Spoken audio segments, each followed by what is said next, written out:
Friends SSCയുടെ മറ്റൊരു recruitment notification വന്നിട്ടുണ്ട്. അതായത് സ്റ്റാഫ് സെലക്ഷൻ കമ്മീഷൻ്റെ. അപ്പോൾ ഇതിലേക്ക് വിളിച്ചിരിക്കുന്നത് കാണാം, സബ് ഇൻസ്പെക്ടർ എന്ന് പറയുന്ന പോസ്റ്റിലേക്കാണ് വിളിച്ചിരിക്കുന്നത്. അപ്പോൾ നമ്മുടെ ഡൽഹി പോലീസിലേക്കും അതുപോലെ സെൻട്രൽ ആംഡ് പോലീസ് ഫോഴ്സിലേക്കാണ് വിളിച്ചിരിക്കുന്നത്. അപ്പോൾ ടോട്ടൽ വേക്കൻസി ഞാൻ കാണിക്കാം. അപ്പോൾ ഡൽഹി പോലീസിലേക്കാണ് നമുക്ക് 125 വേക്കൻസിയാണ് ടോട്ടൽ വന്നിരിക്കുന്നത്. ദെൻ ഈ പറയുന്ന സെൻട്രൽ ആംഡ് പോലീസ് ഫോഴ്സിലേക്കാണെങ്കിൽ നമുക്ക് ഏകദേശം 4001 വേക്കൻസി ഉണ്ട്. ഓക്കെ, അപ്പം 4000 മുകളിലുള്ള വേക്കൻസിയാണ് ടോട്ടൽ വിളിച്ചിരിക്കുന്നത്. മെയിൽ ആൻഡ് ഫീമെയിൽ കാൻഡിഡേറ്റ്സിന് ഇതിലേക്ക് അപ്ലൈ ചെയ്യാം. അപ്പം സെൻട്രൽ ആംഡ് പോലീസ് ഫോഴ്സിലേക്ക് തന്നെ BSF, CISF, CRPF, ITBP, SSB തുടങ്ങിയിട്ടുള്ള വിവിധ വിങ്ങിലേക്കാണ് വിളിച്ചിരിക്കുന്നത്.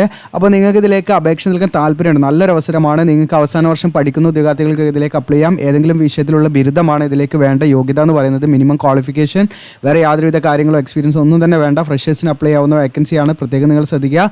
അപ്പോൾ നിങ്ങൾക്ക് ഉപകാരപ്രദമാണ് തോന്നിയാൽ നിങ്ങളുടെ കൂട്ടുകാർക്ക് മാക്സിമം എന്ത് ചെയ്യുക, ഷെയർ ചെയ്ത് കൊടുക്കുക. അതോടൊപ്പം നമ്മുടെ ചാനൽ നിങ്ങൾ സബ്സ്ക്രൈബ് ചെയ്യുക, ബെല്ലൈക്കൺ എനേബിൾ ചെയ്ത് വെക്കാൻ, നോട്ടിഫിക്കേഷൻ നിങ്ങൾക്ക് കാണാൻ പറ്റും. നമ്മുടെ ചാനലിൽ കയറി കഴിഞ്ഞാൽ വീഡിയോസൊക്കെ കാണാൻ പറ്റും. പിന്നെ പ്രത്യേകമായിട്ട് നിങ്ങൾ ശ്രദ്ധിക്കേണ്ടത്, നമ്മുടെ ഈ പറയുന്ന SSCയുടെ വെബ്സൈറ്റ് എന്ത് ചെയ്തിട്ടുണ്ട്, മാറ്റിയിട്ടുണ്ട്. പുതിയൊരു വെബ്സൈറ്റ് ഓപ്പൺ ആക്കിയിട്ടുണ്ട്. അപ്പോൾ ഇനി മുതൽ ഈ വെബ്സൈറ്റ്, അപ്പോൾ നിങ്ങളുടെ സ്ക്രീനിൽ കാണുന്ന ഈ വെബ്സൈറ്റ് വഴിയായിരിക്കും ഇതിൻ്റെ റിക്രൂട്ട്മെൻറ്റ് കാര്യങ്ങളൊക്കെ വരിക. പഴയ വെബ്സൈറ്റ് ഞാൻ കാണിക്കുക. ഇതാണ് നമ്മുടെ പഴയ വെബ്സൈറ്റ്. ഇതിൽ മുൻപത്തെ കാര്യങ്ങളായിട്ട് നിങ്ങൾക്ക് എന്ത് ചെയ്യാം, രജിസ്റ്റർ നമ്പറും ഇതൊക്കെ ഉപയോഗിച്ച് അതിൽ കാര്യങ്ങളൊക്കെ നോക്കാവുന്നതാണ്. പക്ഷേ ഇനി പുതിയ അപേക്ഷകളൊക്കെ നമ്മൾ സമർപ്പിക്കേണ്ടത് ഈ വെബ്സൈറ്റ് വഴിയാണ്. ഈ വെബ്സൈറ്റിൻ്റെ ലിങ്കൊക്കെ നമ്മുടെ വീഡിയോയുടെ ഡിസ്ക്രിപ്ഷനിൽ ഞാൻ തരാം. അത് മാത്രമല്ല, നിങ്ങൾക്ക് പ്രത്യേകമായിട്ട് ശ്രദ്ധിക്കേണ്ട കാര്യം എന്താണെന്ന് വെച്ചാൽ, ഈ മുൻപത്തെ പഴയ വെബ്സൈറ്റിൽ നമ്മൾ OTR ചെയ്തിട്ടുണ്ടല്ലോ, വൺ ടൈം രജിസ്ട്രേഷൻ. അങ്ങനെ ചെയ്തവരും ചെയ്യാത്തവരും ഏത് ഉദ്യോഗാർത്ഥികളാണെങ്കിലും ഇപ്പോൾ എന്ത് ചെയ്യണം, പുതിയ വെബ്സൈറ്റിൽ എന്ത് ചെയ്യണം, വൺ ടൈം രജിസ്ട്രേഷൻ ചെയ്യണം. എങ്കിൽ മാത്രമേ അവർക്ക് എന്ത് ചെയ്യാൻ പറ്റുള്ളൂ, പുതിയ റിക്രൂട്ട്മെന്റ് നോട്ടിഫിക്കേഷൻ അപ്ലൈ ചെയ്യാൻ പറ്റുള്ളൂ. പഴയ വെബ്സൈറ്റ് വഴി അപ്ലൈ ചെയ്യാൻ പറ്റില്ല. പഴയ വെബ്സൈറ്റിൽ നമ്മൾ രജിസ്റ്റർ ചെയ്ത OTRൻ്റെ രജിസ്ട്രേഷൻ നമ്പറോ പാസ്വേഡോ വെച്ച് പുതിയ വെബ്സൈറ്റിൽ നമുക്ക് എന്ത് ചെയ്യാൻ പറ്റില്ല, ഇതിൽ അപ്ലൈ ചെയ്യാൻ പറ്റില്ല കേട്ടോ. അപ്പോൾ പുതുതായിട്ട് നമ്മൾ എന്ത് ചെയ്യണം, ഇതിൽ എന്ത് ചെയ്യണം, അക്കൗണ്ട് ക്രിയേറ്റ് ചെയ്യണം. പിന്നെ പ്രത്യേകമായിട്ട് ശ്രദ്ധിക്കേണ്ട കാര്യം എന്ന് വെച്ചാൽ, നമ്മുടെ ചാനലിൽ നമ്മൾ അത് എങ്ങനെയാണ് ചെയ്യേണ്ടതെന്ന് വീഡിയോ ചെയ്തിട്ടുണ്ട്. ജസ്റ്റ് ഞാൻ കാണിക്കാം. നമ്മുടെ ചാനലിൽ ഇവിടെ നിങ്ങൾക്ക് കാണാൻ പറ്റും. ഓക്കെ, 4 ദിവസം മുൻപ് ചെയ്ത വീഡിയോ ആണ്. ഇതിൽ വൺ ടൈം രജിസ്ട്രേഷൻ എങ്ങനെയാണ് ചെയ്യേണ്ടതെന്ന് വ്യക്തമായിട്ട് ഞാൻ പറയുന്നുണ്ട് കേട്ടോ. അത് phase 12 എക്സാമിനേഷനുമായി ബന്ധപ്പെട്ട് ചെയ്ത വീഡിയോ ആണ്. എങ്കിലും അതിൽ വൺ ടൈം രജിസ്ട്രേഷൻ എങ്ങനെയാണ് ചെയ്യുന്നത് എന്നുള്ളത് ചെയ്ത് കാണിക്കുന്നുണ്ട്. അപ്പോൾ അത് പ്രകാരം നമ്മൾ എന്ത് ചെയ്യുക, വൺ ടൈം രജിസ്ട്രേഷൻ ചെയ്യുക എന്നുള്ളതാണ് ശ്രദ്ധിക്കേണ്ടത്. ഓക്കെ, ഇനി നമുക്കിതിൻ്റെ ഒഫീഷ്യൽ നോട്ടിഫിക്കേഷനാണ് നോക്കേണ്ടത്. പിന്നെ നിങ്ങൾക്ക് ഈ പറയുന്ന ISRയുടെ അതുപോലെ RRBയുടെ സ്റ്റഡി മെറ്റീരിയൽ അല്ലെങ്കിൽ പ്രീവിയസ് ഇയർ ക്വസ്റ്റ്യൻ പേപ്പറാണ് ഇപ്പോൾ നമ്മൾ മെയിനായിട്ട് നോക്കുന്നത്. അപ്പോൾ അത് കിട്ടണമെങ്കിൽ നമ്മുടെ ചാനലിൻ്റെ വീഡിയോയുടെ ഡിസ്ക്രിപ്ഷനിൽ ഉണ്ടായിരിക്കും, അല്ലെങ്കിൽ ഇവിടെ ലിങ്ക് ഉണ്ടായിരിക്കും. ഓക്കെ, നമ്മുടെ ചാനലിൽ കയറി ലിങ്ക് നിങ്ങൾക്ക് ആ സ്റ്റഡി മെറ്റീരിയൽ നിന്ന് ക്ലിക്ക് ചെയ്താൽ ഇതിൽ നമ്മൾ കൂടുതൽ കാര്യങ്ങൾ ഇനി എന്ത് ചെയ്യും, അപ്ഡേറ്റ് ചെയ്യും. അതുപോലെ കൂടുതൽ കാര്യങ്ങളൊക്കെ നമ്മൾ ഇതിലേക്ക് ഉൾപ്പെടുത്തും. ഓക്കെ, അത് പതുക്കെ നമ്മൾ ഓരോ സ്റ്റെപ്പ് ബൈ സ്റ്റെപ്പായിട്ട് നമ്മളിങ്ങനെ ചെയ്യുക. അപ്പോൾ അതിൽ ക്ലിക്ക് ചെയ്യുന്ന സമയത്ത് നമുക്ക് ഈ ഒരു രീതിയിലായിരിക്കും വരിക. അപ്പോൾ ഇവിടെ നിങ്ങൾക്ക് ഓരോന്നും നോക്കാൻ പറ്റും. ISRO സയൻറ്റിസ്റ്റ് അങ്ങനെ ഓരോരോ കാറ്റഗറി ആയിട്ട് നിങ്ങൾക്ക് നോക്കാൻ പറ്റും. ഇപ്പോൾ RRBൻ്റെ ഒക്കെ ആണെങ്കിൽ മലയാളം ക്വസ്റ്റ്യൻ ആൻസർ ഇതിൽ ഉണ്ട്. ഓക്കെ, അപ്പോൾ അതൊക്കെ നോക്കിയിട്ട് നിങ്ങൾക്ക് താല്പര്യം ഉണ്ടെങ്കിൽ നിങ്ങൾക്ക് എന്ത് ചെയ്യാം, ഇതിന്ന് ഡൗൺലോഡ് ചെയ്തെടുക്കാവുന്നതാണ്. ഓക്കെ, അപ്പോൾ നമുക്ക് ഇതിൻ്റെ ഒഫീഷ്യൽ നോട്ടിഫിക്കേഷൻ നോക്കാം. ഇതാണ് ഒഫീഷ്യൽ നോട്ടിഫിക്കേഷൻ, നിങ്ങൾക്ക് ഇവിടെ കാണാൻ പറ്റും. Sub inspector in Delhi police അല്ലെങ്കിൽ സെൻട്രൽ ആംഡ് പോലീസ് എക്സാമിനേഷൻ 2024. അപ്പോൾ ഇതിലേക്ക് എക്സാമിനേഷൻ ഉണ്ടാവും, ഫിസിക്കൽ എൻഡ്യൂറൻസ് ടെസ്റ്റ് ഉണ്ടാവും, ഫിസിക്കൽ എഫിഷ്യൻസി ടെസ്റ്റ് മീൻസ് അല്ലെങ്കിൽ ഫിസിക്കൽ സ്റ്റാൻഡേർഡ് ടെസ്റ്റ് ഉണ്ടാവും. ഓക്കെ, പിന്നെ നമുക്ക് മെഡിക്കൽ എക്സാമിനേഷൻ ഇങ്ങനെയാണ് വരിക. അപ്പോൾ ഇതിൽ അതിൻ്റെ ഡീറ്റെയിൽ ആയിട്ട് സിലബസ് കാര്യങ്ങളൊക്കെ പറയുന്നുണ്ട്. ഓൺലൈൻ അപേക്ഷ സ്റ്റാർട്ട് ചെയ്യുന്നത് 4/3 ഓൺലൈൻ അപേക്ഷയുടെ ലാസ്റ്റ് ഡേറ്റ് നിങ്ങൾക്ക് മാർച്ച് 28 വരെയാണ് സമയമുള്ളത്. ദെൻ ഓൺലൈൻ ഫീ പേയ്മെൻറ്റിന് 29 വരെ സമയമുണ്ട്. പിന്നെ അത് മാത്രമല്ല, നിങ്ങൾക്ക് നിങ്ങളുടെ അപേക്ഷയിൽ എന്തെങ്കിലും തെറ്റുകൾ വന്നു പോയാൽ അത് കറക്റ്റ് ചെയ്യാനുള്ള ഓപ്ഷൻ ഉണ്ട്. 30/3/2024 മുതൽ 31/3/2023 ഈ ദിവസങ്ങളിൽ നിങ്ങൾക്ക് എന്ത് ചെയ്യാം, നിങ്ങളുടെ അപേക്ഷയിൽ തെറ്റുകൾ വന്നാൽ SSCയുടെ വെബ്സൈറ്റിൽ കയറിയിട്ട് നിങ്ങൾക്ക് എന്ത് ചെയ്യാം, നിങ്ങൾക്ക് അപേക്ഷ എന്ത് ചെയ്യുക, കറക്റ്റ് ചെയ്യാനുള്ള, അത് എഡിറ്റ് ചെയ്യാനുള്ള ഒരു ഓപ്ഷൻ ഉണ്ട്. പക്ഷേ അത് ഫ്രീ ആയിട്ട് എഡിറ്റ് ചെയ്യാൻ പറ്റില്ല. ഒരു പ്രാവശ്യം നമ്മൾ എഡിറ്റ് ചെയ്യുന്നതിന് 200 രൂപയാണ് കൊടുക്കുന്നുണ്ട്. വീണ്ടും നമ്മളത് റീമോഡിഫൈ ചെയ്യുന്നതിന് 500 രൂപ നമുക്ക് നമ്മൾ എന്ത് ചെയ്യണം, ഫൈനായിട്ട് കൊടുക്കണം കേട്ടോ, ചാർജായിട്ട് കൊടുക്കണം. അത് പ്രത്യേകമായിട്ട് ശ്രദ്ധിക്കുക. ഇതിൻ്റെ കമ്പ്യൂട്ടർ ബേസ്ഡ് എക്സാമിനേഷൻ്റെ ഡേറ്റ് എന്ന് പറയുന്നത് നമുക്ക് മെയ് മാസങ്ങളിൽ പ്രതീക്ഷിക്കാം. 9, 10, 13 ദിവസങ്ങളിലൊക്കെ ആയിരിക്കും ഏകദേശം നടക്കുന്ന ഡേറ്റ് എന്ന് പറയുന്നത്. ഓക്കെ, ഇനി ഇതിൻ്റെ സബ് ഇൻസ്പെക്ടർ നിങ്ങൾക്കൂടെ കാണാൻ പറ്റും. CAPF അതായത് സെൻട്രൽ ആംഡ് പോലീസ് ഫോഴ്സിലേക്കാണെങ്കിൽ അതിൻ്റെ സ്കെയിലൂടെ പറയുന്നുണ്ട്. 35,400 മുതൽ 1,12,400 ആണ്. ഒട്ടനവധി അലവൻസും കാര്യങ്ങളൊക്കെ ഉണ്ടാവും. ഗ്രൂപ്പ് B പോസ്റ്റാണ്. ഇതിനടുത്ത് സബ് ഇൻസ്പെക്ടർ എക്സിക്യൂട്ടീവ് ഈ പറയുന്ന ഡൽഹി പോലീസിലേക്കാണെങ്കിൽ മെയിൽ ആൻഡ് ഫീമെയിൽസിന് ഇവിടെ നിങ്ങൾക്ക് കാണാം 35,400, 1,00,000 സെയിം സ്കെയിൽ തന്നെയാണ് വരുന്നത്. ഓക്കെ, ഇത് ഗ്രൂപ്പ് C കാറ്റഗറിയിലാണ് പോസ്റ്റ് വരുന്നത്. ഇനി ഇതിൻ്റെ വേക്കൻസി നമുക്ക് നോക്കാം. ഡൽഹി പോലീസ് ഫോഴ്സിലേക്കാണെങ്കിൽ ഓപ്പൺ കോട്ടയിൽ നമുക്ക് 101 വേക്കൻസിയാണ്. OBC SC ജനറലൊക്കെ വേക്കൻസി ഇവിടെ കൊടുത്തിട്ടുണ്ട്. അതിൽ തന്നെ മെയിൽ കാൻഡിഡേറ്റ്സിൻ്റെ കാര്യമാണ് പറയുന്നത്. ഇനി ഡൽഹി പോലീസ് ഫോഴ്സിലേക്ക് ഫീമെയിൽ കാൻഡിഡേറ്റ്സിനാണെങ്കിൽ 61 വേക്കൻസിയാണ് കൊടുത്തിരിക്കുന്നത്. പിന്നെ ഇവിടെ എക്സ് സർവീസ്മാനൊക്കെ റിസർവ്ഡ് ആയിട്ടുള്ള വേക്കൻസികളാണ്. ഡിപ്പാർട്ട്മെൻറ്റൽ കാൻഡിഡേറ്റ്സിനും നമുക്ക് അപ്ലൈ ചെയ്യാൻ പറ്റില്ല ഈ വേക്കൻസിയിലേക്കൊന്നും. ഓക്കെ, ഇനി നമുക്ക് സെൻട്രൽ ആംഡ് പോലീസ് ഫോഴ്സിലേക്കുള്ള വിവിധ വിങ്ങുകളാണ് ഇവിടെ കൊടുത്ത് നിൽക്കണം. BSFലേക്ക് നമുക്ക് മെയിൽ ആൻഡ് ഫീമെയിലിന് കൊടുക്കാം. മെയിലിന് 847, ഫീമെയിലിന് 45, അങ്ങനെ ആകെ മൊത്തം 899 വേക്കൻസിയാണ് വന്നിരിക്കുന്നത്. പിന്നെ എക്സ് സർവീസ്മെന് നിശ്ചിതമായിട്ടുള്ള 10% റിസർവ്ഡ് വേക്കൻസികളുണ്ടാവും കേട്ടോ. ഈ പറയുന്ന ഓരോ കാറ്റഗറിയിലും അവരുടെ വേക്കൻസിയുടെ കൊടുത്തിട്ടുണ്ട്. പിന്നെ CISF മെയിൽ 1437, ഫീമെയിൽ കാൻഡിഡേറ്റ്സിന് 160, 1597 വേക്കൻസിൻ്റെ. CRPF male 1113, then female 59, 1172 vacancy total. Then നമുക്ക് ITBP മെയിൽ 237, ഫീമെയിൽ 41, 278 വേക്കൻസിയാണ് total. Then SSB male 59, female 3 vacancy, 62 total vacancy. അങ്ങനെ ആകെ മൊത്തം വേക്കൻസി വന്നിരിക്കുന്നത് 4001. അപ്പോൾ ഇതിൽ നിങ്ങൾ മനസ്സിലാക്കേണ്ടത് വേക്കൻസി ഇനിയും കൂടാനും കുറയാനൊക്കെ സാധ്യതയുണ്ട്. അത് ഇതിനനുസരിച്ച് അവർ റിപ്പോർട്ട് ചെയ്യുന്നതിനനുസരിച്ചായിരിക്കും. അപ്പോൾ നിങ്ങൾ വേക്കൻസി നോക്കണ്ട, മാക്സിമം എന്ത് ചെയ്യുക, നിങ്ങളിതിലേക്ക് അപ്ലൈ ചെയ്യാം. നല്ല അവസരങ്ങളാണ്. അവസാന വർഷം പഠിച്ചുകൊണ്ടിരിക്കുന്ന ഉദ്യോഗാർത്ഥികൾക്കും അപ്ലൈ ചെയ്യാം. അതിൻ്റെ കാര്യങ്ങളൊക്കെ ഞാൻ പറയാം. ഇനി ഇതിൻ്റെ ഏജ് ലിമിറ്റ് വരുന്നത് 1/8/2024 കണക്കാക്കിയിട്ട് 20 to 25 ഏജ് ലിമിറ്റ് വരുന്നത്. Minimum age 20, maximum 25. 1/8/2024 അതിൻ്റെ ആ ഒരു ക്രൂഷ്യൽ ഡേറ്റ് ആയിട്ട് കണക്കാക്കുന്നത്. അപ്പോൾ ആ ഡേറ്റിലേക്കാണ് നമുക്ക് 20 25 ഇടയിലുള്ളവർക്ക് അപ്ലൈ ചെയ്യാം. OBC ആണെങ്കിൽ അവർക്ക് 28 വയസ്സ് വരെ അപ്ലൈ ചെയ്യാം. ദെൻ SC/ST ആണെങ്കിൽ അവർക്ക് 30 വയസ്സ് വരെ അപ്ലൈ ചെയ്യാം. ദെൻ എക്സ് സർവീസ്മാൻ അതുപോലെ വിഡോസ് ഡിവോഴ്സ്ഡ് ആയ വനിതകൾക്കൊക്കെ ഏജ് റിലാക്സേഷൻ ഉണ്ടായിരിക്കും. കാര്യങ്ങളൊക്കെ അവിടെ പറയുന്നുണ്ട്. ഓക്കെ, ഇനി നമുക്ക് ഇതിൻ്റെ എഡ്യൂക്കേഷൻ ക്വാളിഫിക്കേഷനാണ് നിങ്ങൾക്ക് ഇവിടെ കാണാം. ബാച്ചിലേഴ്സ് ഡിഗ്രിയാണ്, അതായത് BA, BSCയോ BCOMോ ദെൻ BE ഓർ BTechോ എനി ഗ്രാജുവേഷനാണ്. എനി ഗ്രാജുവേഷൻ ഉള്ളവർക്ക് എന്ത് ചെയ്യാം, ഇതിലേക്ക് നിങ്ങൾക്ക് അപ്ലൈ ചെയ്യാവുന്നതാണ്. ഓക്കെ, ഇനി അതിൻ്റെ ഉയർന്ന ക്വാളിഫിക്കേഷനിൽ മാസ്റ്റർ ഡിഗ്രിയോ PG ഒക്കെ ഉള്ളവർക്ക് ആർക്ക് വേണമെങ്കിലും ഇതിലേക്ക് അപ്ലൈ ചെയ്യാം. അപ്പോൾ അത് നിങ്ങൾ മനസ്സിലാക്കേണ്ട കാര്യം എന്ന് വെച്ചാൽ 1/8/2024 അതിൻ്റെയും കട്ട് ഓഫ് ഡേറ്റ്. ഈ 1/8/2024 ഉള്ളിൽ നമ്മുടെ കയ്യിൽ നിന്നുണ്ടായിരിക്കണം നമ്മുടെ വാലിഡ് ആയിട്ടുള്ള നമ്മൾ ആ ഒരു സർട്ടിഫിക്കറ്റ് അല്ലെങ്കിൽ മീൻസ് ഡിഗ്രി നമ്മൾ എന്ത് ചെയ്യണം, പാസ്സായിരിക്കണം എന്നുള്ളതാണ് മനസ്സിലാക്കേണ്ടത് കേട്ടോ. അപ്പോൾ ആ അവസാന വർഷം പഠിക്കുന്ന ഉദ്യോഗാർത്ഥികൾക്ക് എന്ത് ചെയ്യാം, ഇതിലേക്ക് അപ്ലൈ ചെയ്യാൻ നിങ്ങൾ പ്രത്യേകമായിട്ട് മനസ്സിലാക്കാം. ഓക്കെ, അതായത് നിങ്ങൾ ഫൈനൽ എക്സാമൊക്കെ നിങ്ങൾ എന്താണ് അപ്പിയർ ചെയ്തിരിക്കുന്ന ഉദ്യോഗാർത്ഥികളുണ്ടാവല്ലോ, റിസൾട്ട് വെയിറ്റ് ചെയ്യുന്ന ഉദ്യോഗാർത്ഥികൾ, അങ്ങനെയുള്ളവർക്കൊക്കെ. അപ്പോൾ അവർ പ്രത്യേകം ശ്രദ്ധിക്കേണ്ട കാര്യം വെച്ചാൽ 1/8/2024 ഉള്ളിൽ അവരുടെ റിസൾട്ട് വന്നിരിക്കണം എന്നുള്ള കണ്ടീഷനാണ് കേട്ടോ. അപ്പം നിലവിൽ അങ്ങനെ വരുന്ന സാഹചര്യം ഉണ്ടെങ്കിൽ അങ്ങനെയുള്ളവർ എന്ത് ചെയ്യാം, തീർച്ചയായിട്ടും ഇതിലേക്ക് അപ്ലൈ ചെയ്യാം. ഓക്കെ, ഇനി ഇവിടെ പ്രത്യേകമായിട്ട് ശ്രദ്ധിക്കുക, ഈ പറയുന്ന ഡൽഹി പോലീസ് ഫോഴ്സിലേക്ക് മെയിൽ കാൻഡിഡേറ്റ്സ് നിങ്ങൾ അപ്ലൈ ചെയ്യണമെങ്കിൽ ഇപ്പോൾ നമുക്ക് പ്രിഫറൻസ് കാര്യങ്ങളൊക്കെ കൊടുക്കാൻ പറ്റും. അപ്പോൾ മെയിൽ കാൻഡിഡേറ്റ്സിന് നമ്മൾ മെയിൽ കാൻഡിഡേറ്റ്സ് ഈ പറയുന്ന ഡൽഹി പോലീസിലേക്ക് അപ്ലൈ ചെയ്യുകയാണെങ്കിൽ അവർക്ക് എന്ത് വേണമെന്ന് വെച്ചാൽ LMV വേണം. അതായത് വാലിഡ് ആയിട്ടുള്ള ഡ്രൈവിംഗ് ലൈസൻസ് വേണം, ലൈറ്റ് മോട്ടോർ വെഹിക്കിൾ ലൈസൻസ് ഉണ്ടായിരിക്കണം എന്നുള്ളതാണ് കേട്ടോ. ഓക്കെ, അപ്പോൾ മോട്ടോർ സൈക്കിൾ ആൻഡ് കാറിൻ്റെ ലൈസൻസ് അവർക്ക് ഉണ്ടായിരിക്കണം എന്നുള്ളൂ, വേറെ കുഴപ്പമൊന്നുമില്ല. ഓക്കെ, ഇനി ഈ പറയുന്ന ഫിസിക്കൽ എഫിഷ്യൻസി ടെസ്റ്റ് അല്ലെങ്കിൽ ഇപ്പം നിലവിൽ വേണമെന്നില്ല, അപ്ലൈ ചെയ്യുന്ന സമയത്ത് വേണമെന്നില്ല, നിങ്ങൾ എടുത്താൽ മതി. ഓക്കെ, ഡൽഹി പോലീസിലേക്ക് മാത്രമേ ഇഷ്യൂ വരുന്നുള്ളൂ, മെയിൽ കാൻഡിഡേറ്റ്സിന് മാത്രം. ഇപ്പോൾ നമ്മുടെ സെൻട്രൽ ആംഡ് പോലീസ് ഫോഴ്സിലേക്ക് എന്താണ് ലൈസൻസിൻ്റെ ആവശ്യമേ ഇല്ല കേട്ടോ. ഓക്കെ, അപ്പം വീണ്ടും ഒന്നുപാടെ ഞാൻ നിങ്ങൾക്ക് മനസ്സിലാൻ വേണ്ടി പറയുകയാണ്, ഈ പറയുന്ന ആശങ്ക വേണ്ട. അതായത് ഡൽഹി പോലീസ് ഫോഴ്സിലേക്ക് മെയിൽ കാൻഡിഡേറ്റ്സ് നിങ്ങൾക്ക് എന്താണ് താല്പര്യം ഉണ്ടെങ്കിൽ, അതിലേക്ക് കൊടുക്കാൻ താല്പര്യം ഉണ്ടെങ്കിൽ നിങ്ങൾ പ്രത്യേകം നിങ്ങളുടെ കയ്യിൽ ഈ പറയുന്ന ഫിസിക്കൽ എഫിഷ്യൻസി ടെസ്റ്റ് ആ സമയത്തൊക്കെ എന്ത് വേണം, നിങ്ങളുടെ കയ്യിലേക്ക് നിങ്ങൾ വാലിഡ് ആയിട്ടുള്ള ഡ്രൈവിംഗ് ലൈസൻസും മോട്ടോർ സൈക്കിൾ കാറിൻ്റെ ഒക്കെ ലൈസൻസ് നിങ്ങളുടെ കയ്യിലുണ്ടായിരിക്കണം. എന്നാൽ ബാക്കിയുള്ള ഏത് ഫോഴ്സിലേക്കും അതെന്തല്ല ബാധകമല്ല. അതായത് നമ്മുടെ സെൻട്രൽ ആംഡ് പോലീസ് ഫോഴ്സിലേക്ക് 4000 മുകളിലുള്ള വേക്കൻസി വരുന്ന പോസ്റ്റിലേക്ക് ഒരു ലൈസൻസും വേണ്ട, നിങ്ങൾക്ക് അപ്ലൈ ചെയ്യാം. ഇനി ഡൽഹി പോലീസ് ഫോഴ്സിലേക്ക് നിങ്ങൾക്ക് അപ്ലൈ ചെയ്യുന്ന സമയത്ത് ലൈസൻസ് വേണമെന്നില്ല, നിങ്ങൾ എടുത്താൽ മതി, അതാണ് അതിൻ്റെ കണ്ടീഷൻ.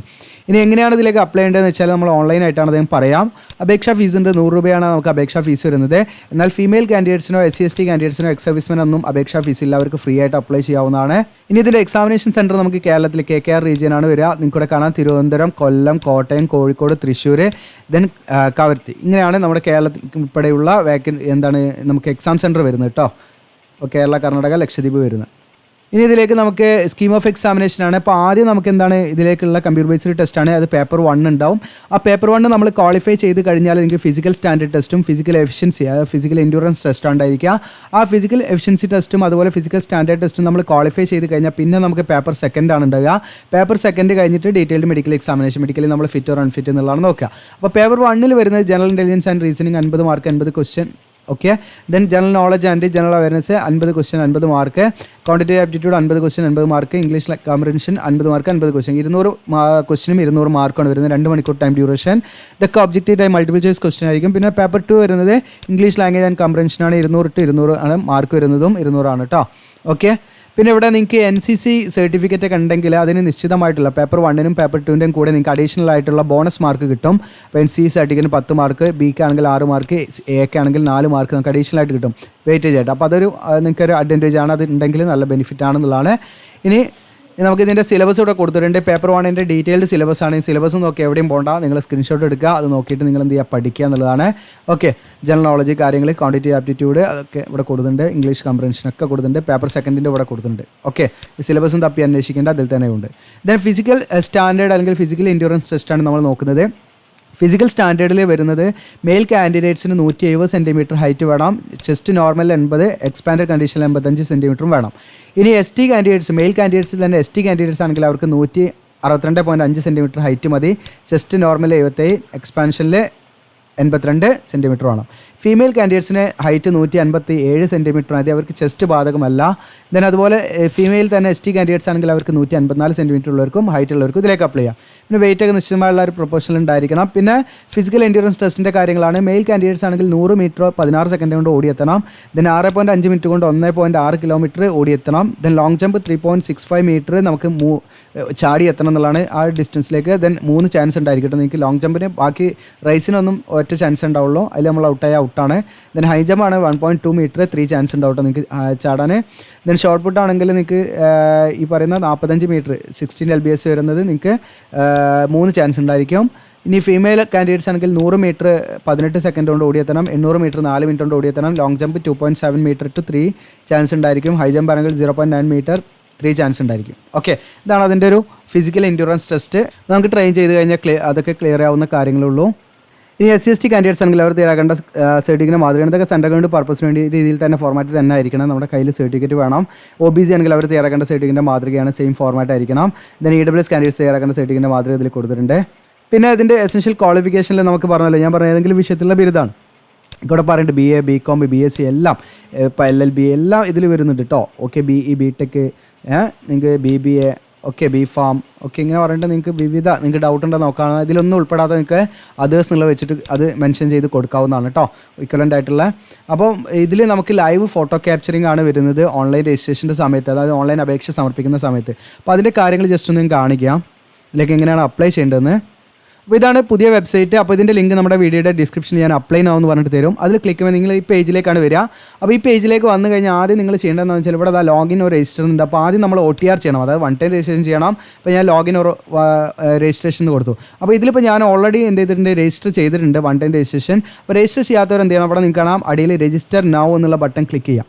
ഈ രജിസ്റ്റർ നൗ എന്നുള്ള ബട്ടൺ ക്ലിക്ക് ചെയ്യുന്ന സമയത്ത് നിങ്ങൾക്ക് ഇവിടെ 4 സ്റ്റെപ്പാണ്. പേഴ്സണൽ ഡീറ്റെയിൽസ്, പാസ്വേഡ് ക്രിയേറ്റ് ചെയ്യുക, അഡീഷണൽ ഡീറ്റെയിൽസ്, ഡിക്ലറേഷൻ.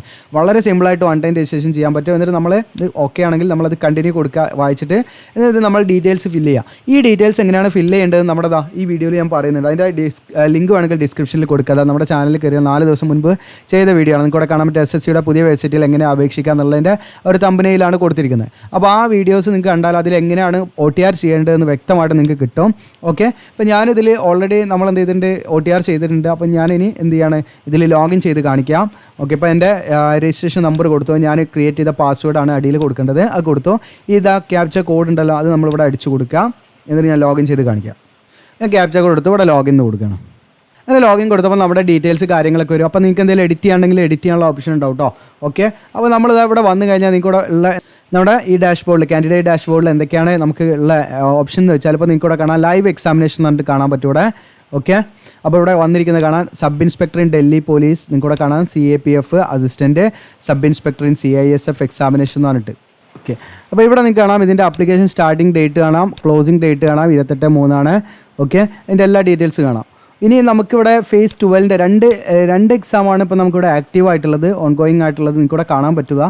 ഒന്ന് നമ്മുടെ സബ് ഇൻസ്പെക്ടറിൻ്റെ, ഒന്ന് നമുക്ക് സെലക്ഷൻ പോസ്റ്റ് എക്സാമിനേഷൻ. ഇതിൻ്റെ വീഡിയോസ് ഞാൻ ചെയ്തിട്ടുണ്ട്. ഇതിൽ നമുക്ക് വിവിധ qualification 10ാം class, ITI, diploma, then നിങ്ങൾക്ക് എഞ്ചിനീയറിംഗ് ഗ്രാജുവേഷൻ, അത് നോൺ എഞ്ചിനീയറിംഗ് ആയിട്ടുള്ള അങ്ങനെ വിവിധ ക്വാളിഫിക്കേഷൻ, PG, അങ്ങനെ നിങ്ങൾക്ക് എക്സ്പീരിയൻസ് ഉള്ളവർക്കും ഫ്രഷേഴ്സിനുള്ള ഒക്കെ ഉണ്ട് ഇതിൽ. അപ്പോൾ ഇത് നല്ല ഓപ്ഷൻ, നമ്മുടെ കേരളത്തിലൊക്കെ വേക്കൻസി ഉണ്ട്. അപ്പോൾ ഇതിലേക്ക് നിങ്ങൾക്ക് അപ്ലൈ ചെയ്യാം. അപ്പോൾ ഇതിൻ്റെ വീഡിയോസ് നമ്മുടെ ചാനലിൽ ഇതാ, അതിനെക്കുറിച്ചിട്ടാണ് നമ്മൾ ഈ വീഡിയോസൊക്കെ ചെയ്തിരിക്കുന്നത്. ഒരു വീഡിയോ ഇതാണ്, ജസ്റ്റ് ഇതാ ഈ വീഡിയോ ആണ്. പിന്നെ രണ്ടാമത്തെ വീഡിയോ ഇതാ കേരളത്തിൽ കേന്ദ്ര സർക്കാർ ജോലി എന്ന് പറഞ്ഞിട്ട്.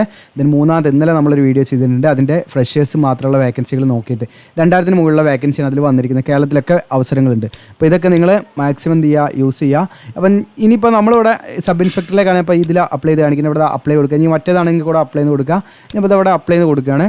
അപ്ലൈ കൊടുക്കുന്ന പേജ് ലോഡായിട്ട് വരും. ഇപ്പോൾ ഞാനിവിടെ അപ്ലൈ എന്നുള്ള ബട്ടൺ ക്ലിക്ക് ചെയ്യുന്നു. അപ്പോൾ നമുക്കിത് അവിടെ കാണാൻ പറ്റും, നിങ്ങൾക്ക് ഇവിടെ കാണാൻ പറ്റും. കുറച്ച് ഇൻസ്ട്രക്ഷൻ കാര്യങ്ങളൊക്കെ ഉണ്ട് ഇവിടെ. ഇതൊക്കെ കംപ്ലീറ്റ് വായിച്ച് നോക്കുക. അതിനുശേഷം നമ്മളിതാ ഫിൽ ഫോം എന്ന് പറഞ്ഞിട്ട് ഇവിടെ ബട്ടൺ കാണാൻ, അതിൽ ക്ലിക്ക് ചെയ്യുക.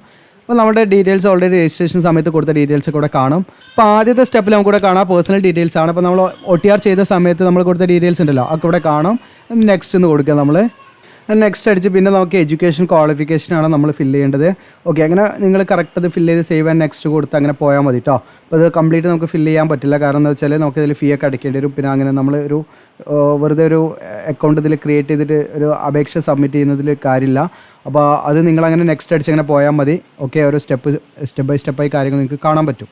അങ്ങനെ നമ്മൾ കംപ്ലീറ്റ് നെക്സ്റ്റ് അടിച്ച് അങ്ങനെ പോയി ഫില്ല് ചെയ്താൽ മതി കേട്ടോ. അപ്പോൾ നിങ്ങൾക്ക് ഉപകാരപ്രദമാണെങ്കിൽ നിങ്ങൾ എന്ത് ചെയ്യുക, കമൻറ്റ് ചെയ്യുക, നിങ്ങൾ കൂടുതൽ ഷെയർ ചെയ്യുക, നമ്മുടെ ചാനൽ സബ്സ്ക്രൈബ് ചെയ്യുക, ബെല്ലൈക്കൻ എനേബിൾ ചെയ്ത് വെക്കുക. Okay, thank you.